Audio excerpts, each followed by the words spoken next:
सभी विद्यार्थियों को मेरा नमस्कार। तो जैसा कि आप सभी को ज्ञात है कि पिछली वीडियो में हमने जो हमारा अध्याय था सांवले सपनों की याद उसको किया था।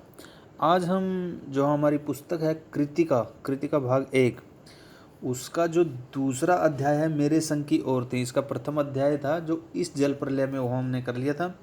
तो आज हम इसका जो दूसरा अध्याय है मेरे संग की औरतें, मृदुला गर्ग इसकी जो है वो कवित्री हैं। तो इसका जो सार है पाठ का वो हम करेंगे। तो प्रारंभ करते हैं। मेरे संग की औरतें शीर्षक पाठ का सार गद्य परिचय है। गद्य होता है जो सार रूप में हो, अर्थात एक कहानी, संस्मरण, आत्मकथा। और पद्य होता है जो दोहे होते हैं उसको पद्य बोलते हैं। जो हमारा अध्याय दोहों में होता है, सवैयों में होता है, तो उसको पद्य बोलते हैं। जो गायन के माध्यम से होता है वो पद्य होता है, और जो कथा कहानी के माध्यम से होता है उसको गद्य बोलते हैं। तो मेरे संग की औरतें एक आत्मकथात्मक निबंध है। इसमें लेखिका ने अपने और अपने परिवार के सदस्यों के प्रेरक प्रसंगों का उल्लेख किया है। निबंध का सार इस प्रकार है। लेखिका की नानी उसके जन्म से पहले ही इस संसार से चल बसी थी। लेखिका को उससे कहानी सुनने का अवसर न मिल सका। शायद इसलिए लेखिका अपने जैसे लोगों के लिए कहानी लिखती है। लेखिका की नानी की कहानी भी बड़ी मज़ेदार है। उसकी नानी अनपढ़ और पर्दा प्रथा में विश्वास करने वाली थी। उसकी शादी के तुरंत पश्चात उसका पति उसे भारत में छोड़कर विलायत में बैरिस्ट्री की परीक्षा पास करने के लिए चला गया था। बैरिस्ट्री बोलते हैं वकालत को, जिसको इंग्लिश में लॉ कहते हैं। जब वह पढ़ाई पूरी करके लौटा तो विलायती ढंग से भारत में रहने लगा, किंतु नानी अपने ढंग से जीवन जीती रही। उसने अपने पति की जीवन शैली में कभी रोड़ा नहीं अटकाया। जब वह मरने वाली थी तो उसने अपने पति के द्वारा प्रसिद्ध क्रांतिकारी व देशभक्त प्यारेलाल शर्मा को बुलवाया और कहा कि उनकी बेटी का विवाह किसी देशभक्त व क्रांतिकारी से करना। वह अंग्रेज साहबों के हुक्म का गुलाम न हो। उसकी इच्छा और स्वतंत्र विचारों को सुनकर सब दांतों तले उंगली देते रह गए। उसके लिए स्वतंत्रता से जीना ही बेहतर जीना था।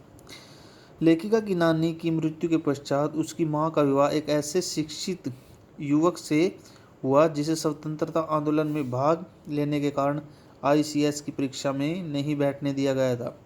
उसके पास कोई खानदानी धन भी नहीं था, इसलिए उसकी मां को विवश होकर अपनी माता और गांधी जी के विचारों को अपनाना पड़ा।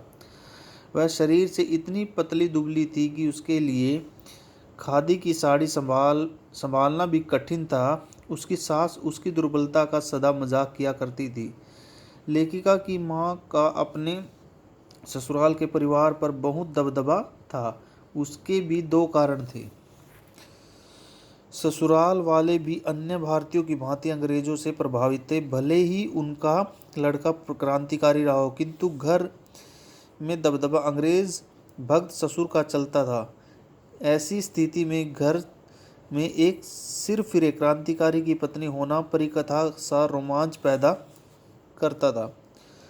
दूसरा कारण था कि उसका प्रभावशाली व्यक्तित्व, वह सुंदर, नाजुक, ईमानदार, निष्पक्ष और गैर दुनियादार थी। इसलिए उसे घर के सामान्य कार्य करने के लिए भी नहीं कहा जाता था। उनकी तो केवल सलाह भर ली जाती थी, जिसका पूर्ण पालन किया जाता था।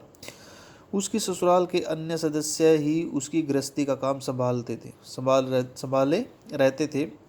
लेखिका ने कभी भी अपनी माँ को भारतीय माँ जैसा नहीं पाया था। उसने न कभी अपने बच्चों को लाड प्यार किया और न कभी उनके लिए खाना ही बनाया था, तथा न उन्हें कभी अच्छी बहू या पत्नी होने की शिक्षा ही दी। वह घर के कामों में भी रुचि नहीं रखती थी।